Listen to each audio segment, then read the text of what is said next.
A las 12:30 del mediodía, bajo un sol blanco de Sevilla, Álvaro Serrano levantó una botella de vino y se la puso en la mano a su esposa delante de 27 invitados. «Isabel, sirve a Lucía», dijo, señalando a la joven sentada a su derecha. «Hoy vas a aprender cuál es tu sitio en esta familia». Nadie se movió, ni su madre doña Mercedes, ni el abogado que fingía mirar el mantel, ni los primos que minutos antes reían junto a la fuente de azulejos. Lucía extendió la copa con una sonrisa pequeña.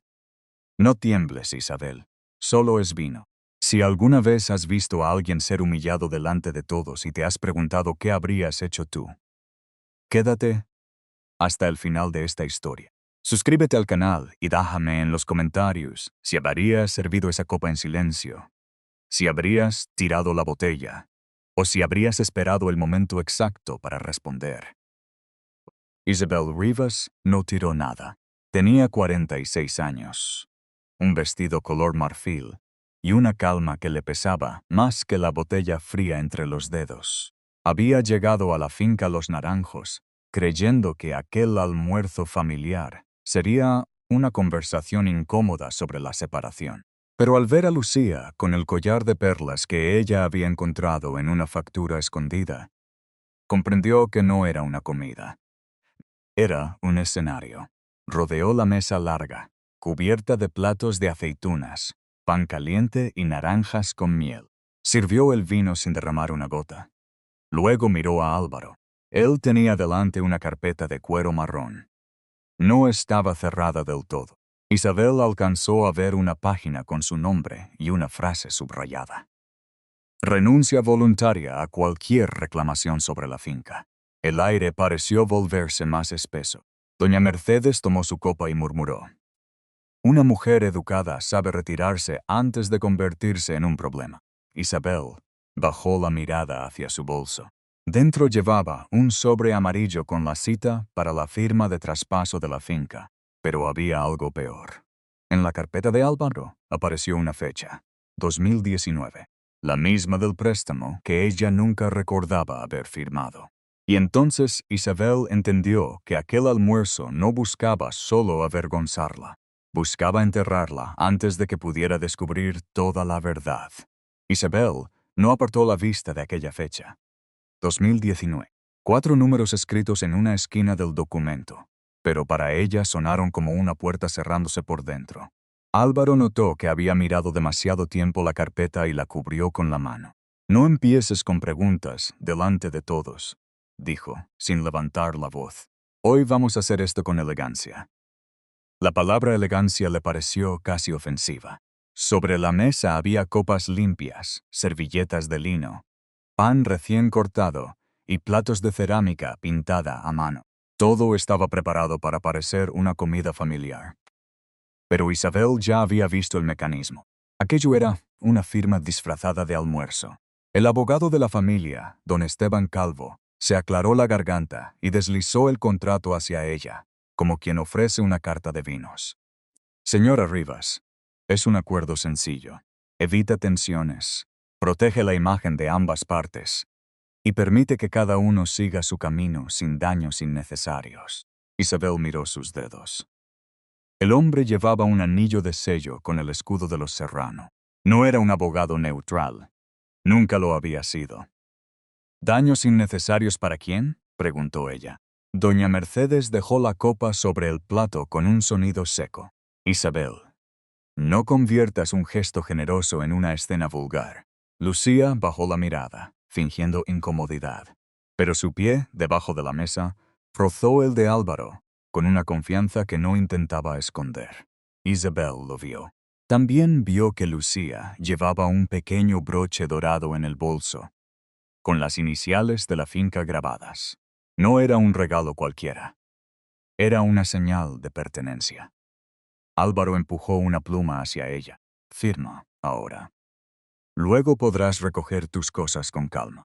Isabel sintió el peso del sobre amarillo dentro de su bolso. La cita para el traspaso era en menos de media hora. En otra sala de la misma finca, un banco, 2 notarios y el grupo comprador estaban esperando. Pero si aquella cláusula sobre el préstamo de 2019 seguía viva, podían arrastrarla a una deuda que tal vez nunca había autorizado. Pasó la primera página, luego la segunda. En la tercera encontró lo que buscaba. La firmante reconoce haber participado voluntariamente en las operaciones financieras previas de Finca Los Naranjos. El corazón le golpeó una vez, fuerte. Esto no es un divorcio, dijo Isabel, muy bajo. Esto es una confesión escrita por vosotros. Álvaro endureció la mandíbula. Cuidado. No, respondió ella, levantando la vista. Cuidado tú. Durante unos segundos nadie respiró con normalidad. Entonces, desde el interior de la casa, se oyó el teléfono antiguo del despacho sonar 3 veces. Don Mateo, el viejo encargado, apareció en la puerta con el rostro pálido. Señora Rivas, dijo casi en un susurro. Preguntan por usted desde la notaría. Y en ese momento, la sonrisa de Álvaro desapareció.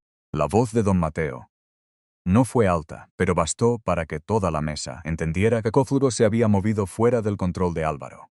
Isabel vio cómo su marido retiraba la mano de la carpeta y miraba hacia la puerta del despacho, como si aquel teléfono antiguo hubiera sonado dentro de su propia conciencia. No tienes nada que atender, dijo él. Primero terminas aquí. Isabel no respondió de inmediato.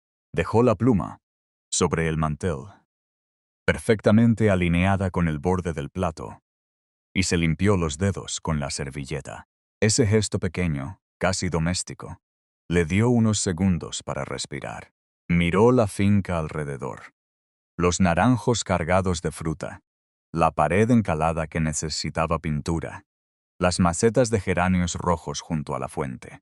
Todo parecía igual que 15 años atrás, cuando llegó allí por primera vez como prometida de Álvaro.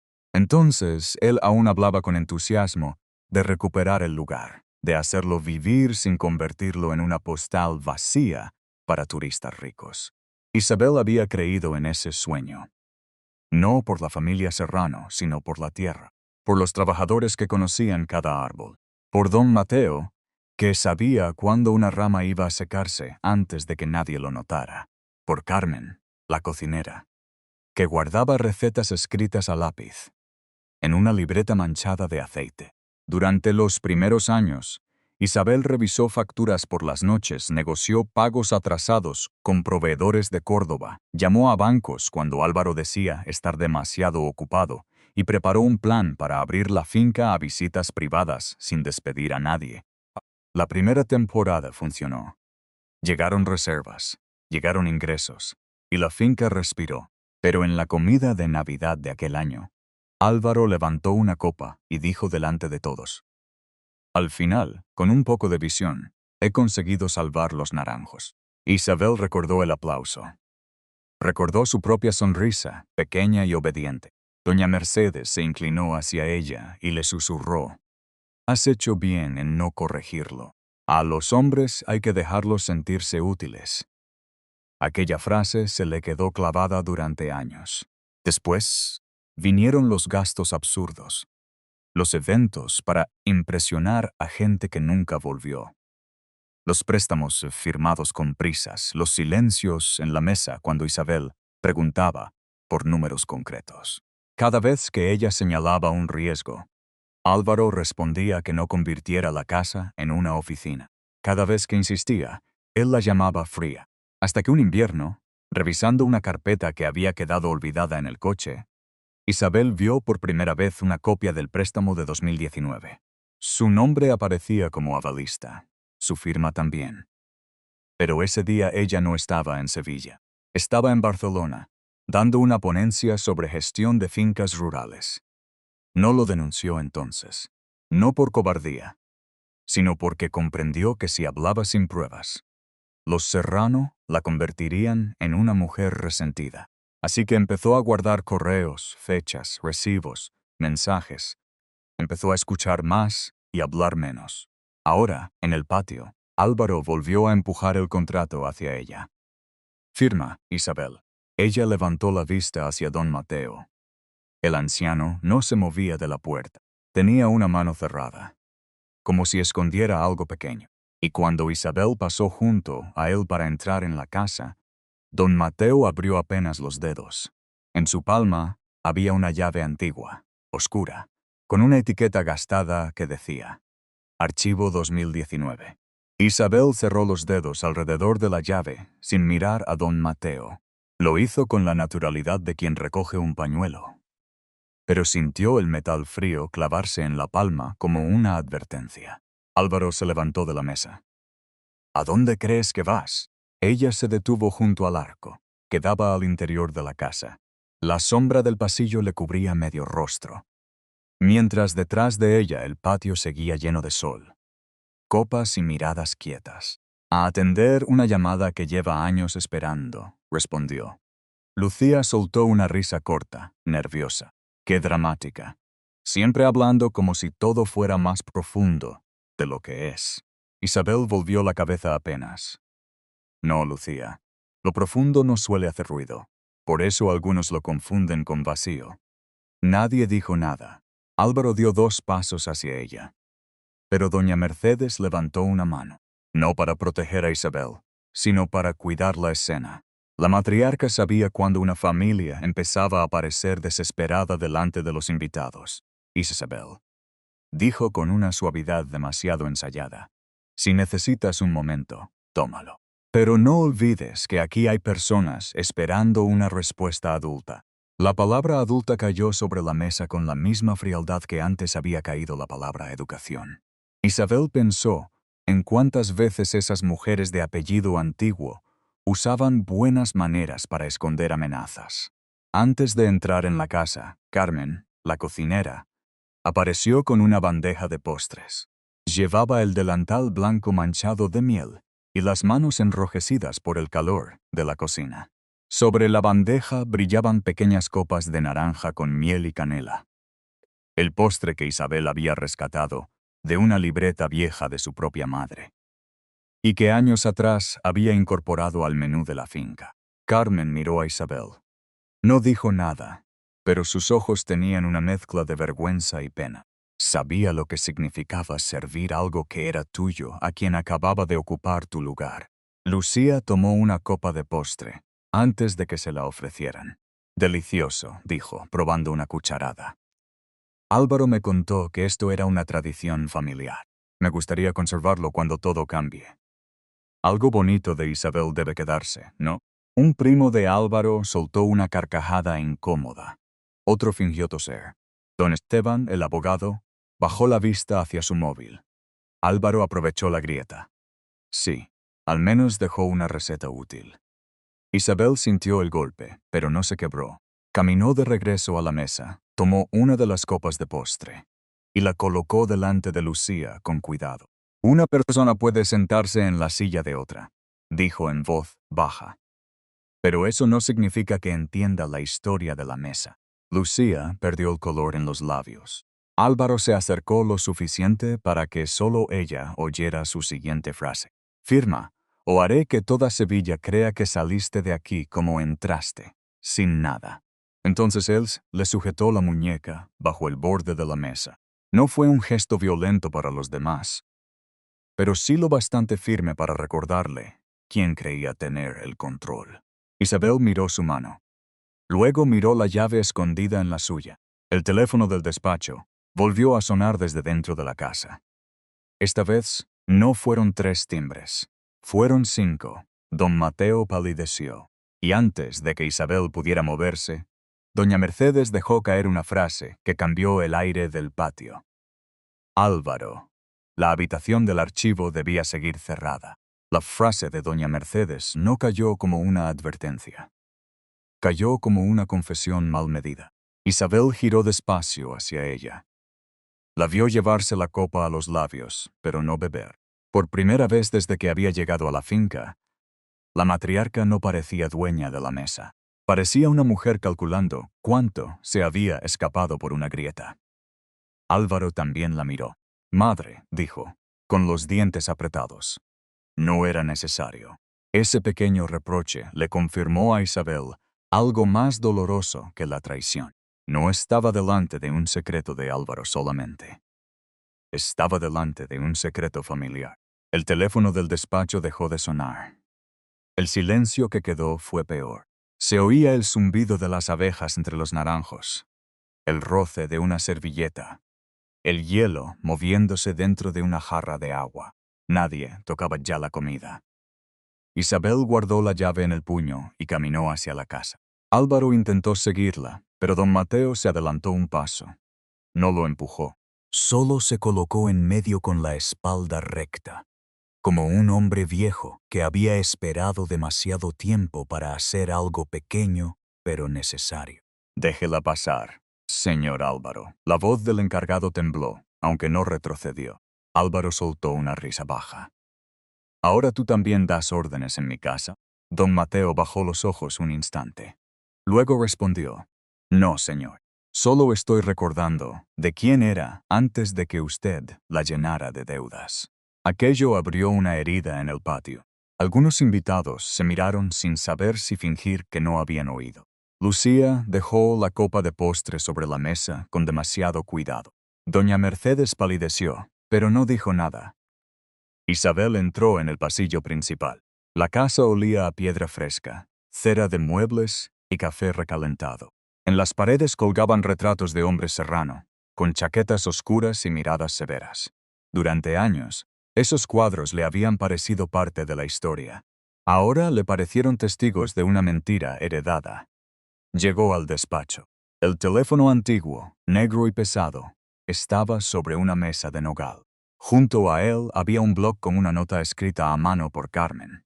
Notaría. Segunda llamada. Urgente. Isabel tomó el auricular. Isabel Rivas. Al otro lado una voz masculina habló con sobriedad. Señora Rivas, soy Rafael Molina, de la notaría. La firma de traspaso puede comenzar en 20 minutos, pero el banco nos acaba de informar que el préstamo de 2019 sigue asociado a su nombre. Necesitamos confirmar si usted reconoce esa garantía. Isabel cerró los ojos un segundo. No la reconozco. Entonces necesitamos revisar el archivo original antes de proceder. Sin eso, los Serrano podrían bloquear parte de la operación.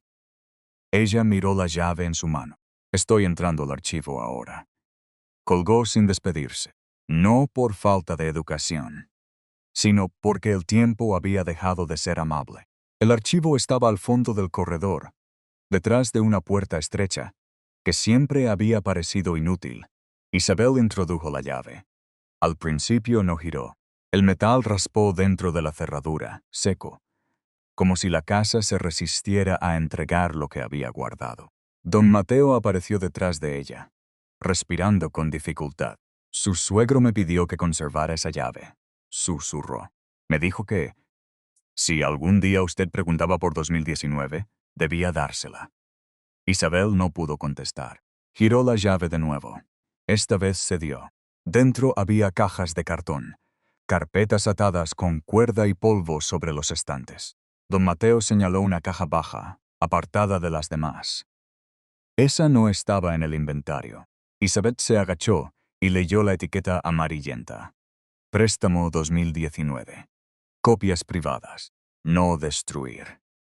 Cuando levantó la tapa encontró un sobre sellado con su nombre escrito por una mano que reconoció demasiado tarde. La de su suegro muerto. Isabel no abrió el sobre de inmediato. Lo sostuvo entre las dos manos, sintiendo el grosor del papel, la cera vieja del sello, la presión de un nombre que ya no podía defenderse. Su suegro, don Julián Serrano, había muerto 3 años antes. Una madrugada de enero, después de una enfermedad breve que la familia nombró siempre con discreción. Para Álvaro, su padre había sido una sombra exigente. Para Isabel, había sido un hombre duro, pero no ciego. Don Mateo cerró la puerta del archivo con cuidado.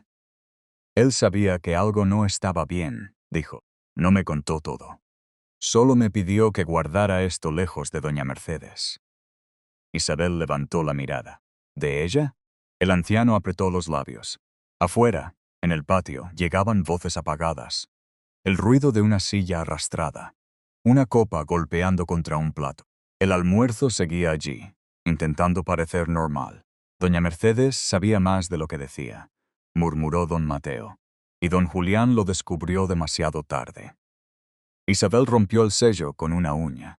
Dentro había 3 documentos y una carta doblada en 4 partes. Primero sacó la copia del préstamo de 2019. Su firma aparecía al final, redondeada, casi perfecta, demasiado perfecta. Luego encontró un justificante de hotel en Barcelona a su nombre, fechado el mismo día, con hora de entrada a las 9:13 de la mañana. Después, una copia impresa del programa de una conferencia sobre gestión rural, donde figuraba ella como ponente a las 11. Le temblaron los dedos. No porque necesitara pruebas para saber la verdad, sino porque por primera vez la verdad tenía cuerpo, fecha, tinte y testigos. Abrió la carta. Isabel, empezaba. Si estás leyendo esto, significa que no pude reparar a tiempo lo que mi hijo hizo, o lo que permitió que se hiciera en su nombre. La frase la obligó a sentarse sobre una caja baja. Don Mateo bajó la vista. Don Julián explicaba que, meses antes de morir, había revisado antiguas operaciones de la finca y encontrado inconsistencias en el aval de 2019. Había pedido discretamente a un perito comparar firmas. El informe preliminar, también dentro del sobre, señalaba diferencias claras en la presión, inclinación y continuidad. El trazo.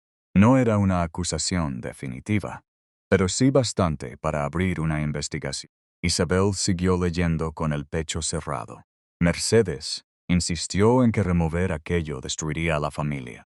Álvaro dijo que tú habías autorizado verbalmente la operación y que no había necesidad de incomodarte con detalles. Yo elegí creerles demasiado tiempo. Ese fue mi pecado. Isabel sintió una rabia silenciosa, más fría que el llanto. No era solo el préstamo. Era haber vivido años dentro de una casa donde todos preferían proteger el apellido antes que preguntarle a una mujer si la habían usado. En el fondo del sobre había una pequeña memoria USB pegada con cinta transparente. Sobre ella, don Julián había escrito: reunión con el banco, audio, no entregar sin abogado. Don Mateo señaló la memoria con miedo. Nunca la escuché. Isabel tampoco quiso hacerlo allí. La guardó en su bolso junto al sobre amarillo del traspaso. Luego tomó el informe del perito y el justificante de Barcelona. Necesito que venga el notario al archivo, dijo. Y también el representante del banco. Don Mateo asintió y salió por el corredor con una prisa torpe. Isabel se quedó unos segundos sola entre cajas, polvo y nombres antiguos. Podía oír la voz de Álvaro fuera, más alta ahora, explicando a los invitados que todo era un malentendido, que su esposa estaba nerviosa, que había mezclado asuntos personales con papeles de la finca. Entonces oyó a doña Mercedes. No dejéis que entre nadie al archivo sin mí. Isabel apagó la luz pequeña del cuarto, se acercó a la rendija de la puerta y vio algo que le heló la sangre. Lucía caminaba hacia el pasillo con el móvil en la mano, borrando mensajes. Isabel no salió de inmediato. Observó a Lucía desde la rendija, viendo cómo sus dedos se movían deprisa sobre la pantalla. No parecía una mujer borrando una conversación sin importancia. Tenía los hombros tensos, la boca apretada, y cada pocos segundos miraba hacia el patio, como si temiera que alguien pronunciara su nombre antes de tiempo. Isabel abrió la puerta. Lucía se sobresaltó tanto que casi dejó caer el móvil. ¿Buscabas el baño?, preguntó Isabel. La joven intentó recomponerse, guardó el teléfono en el bolso y alisó la tela roja de su vestido. No tengo por qué darte explicaciones. No, respondió Isabel, pero quizá tengas que dárselas al banco. Por primera vez, Lucía no encontró una frase elegante. Se quedó quieta, midiendo la distancia entre la puerta del archivo y la salida al patio. Isabel vio ese cálculo y entendió que había algo más que vergüenza. Había miedo. Don Mateo regresó con el representante del banco y el notario. Un hombre delgado de gafas oscuras que caminaba con una carpeta pegada al pecho. Detrás venía Carmen, sin bandeja, limpiándose las manos en el delantal como si hubiera dejado la cocina, porque la casa entera ardía.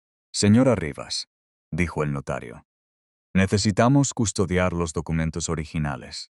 Isabel le entregó la carta de don Julián, el informe preliminar y el justificante de Barcelona.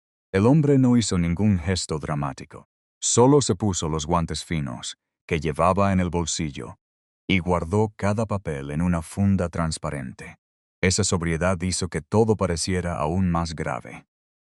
Álvaro apareció al fondo del pasillo. «¿Qué está pasando aquí?».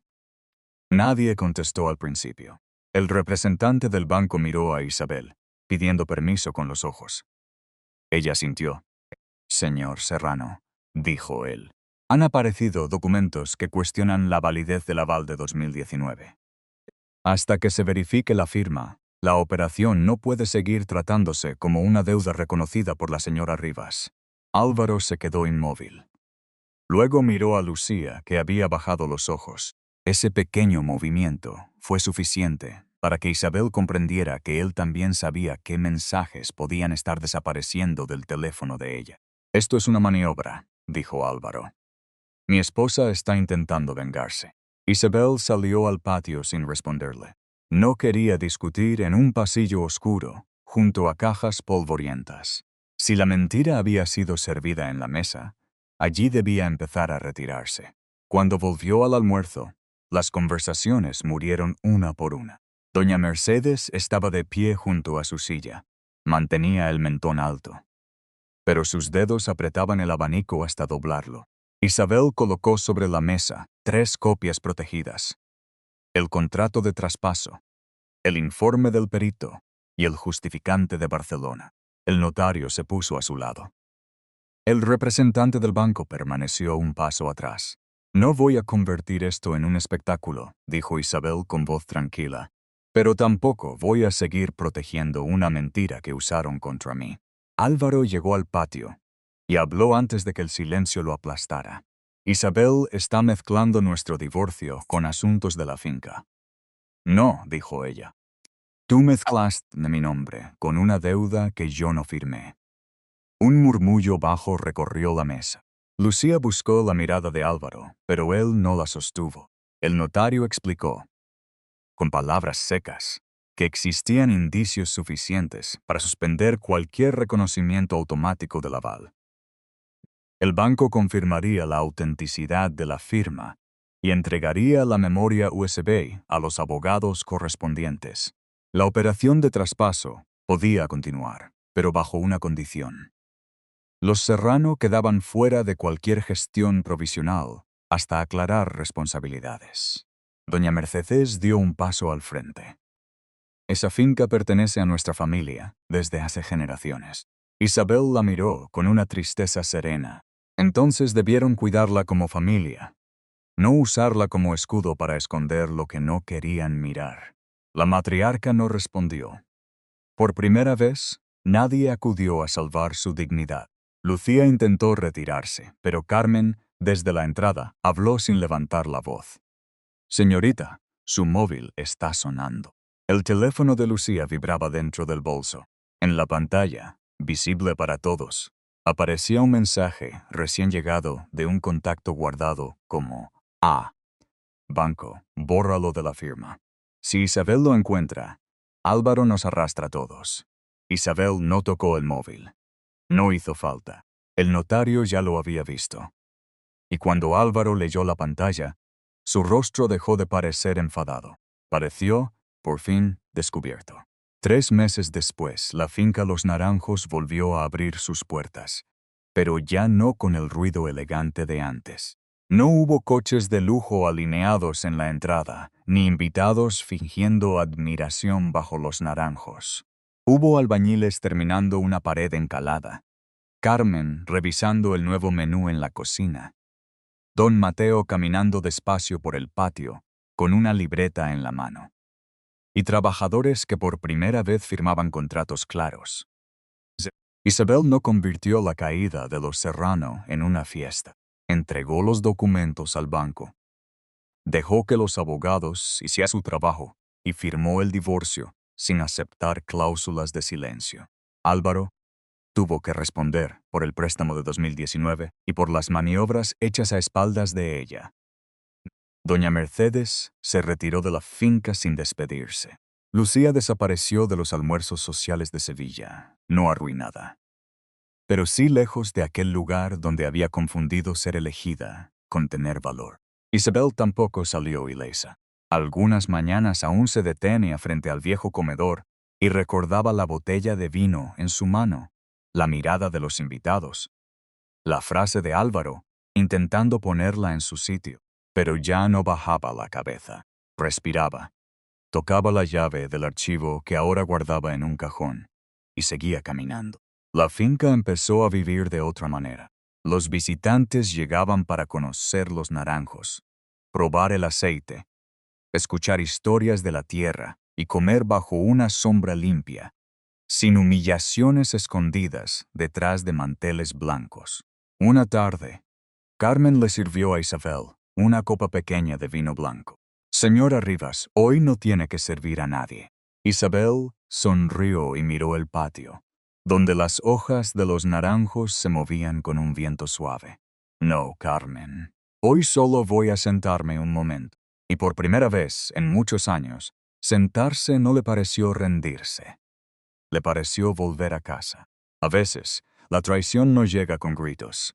Llega servida en una mesa bonita, con palabras educadas, con personas que sonríen mientras intentan quitarte el lugar que tú misma ayudaste a construir. Por eso la historia de Isabel no habla solo de un matrimonio roto.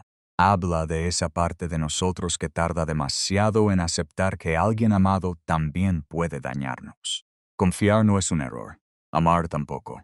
El error es abandonar la propia voz para que otra persona se sienta más grande. Isabel no recuperó su dignidad porque humilló a quienes la humillaron. La recuperó porque dejó de proteger mentiras que la estaban destruyendo. La justicia verdadera no siempre hace ruido. A veces llega en forma de un documento, una llave vieja, una firma tranquila o una decisión que ya no se negocia. Y cuando una persona traicionada consigue mantenerse firme sin convertirse en cruel, algo muy profundo empieza a sanar.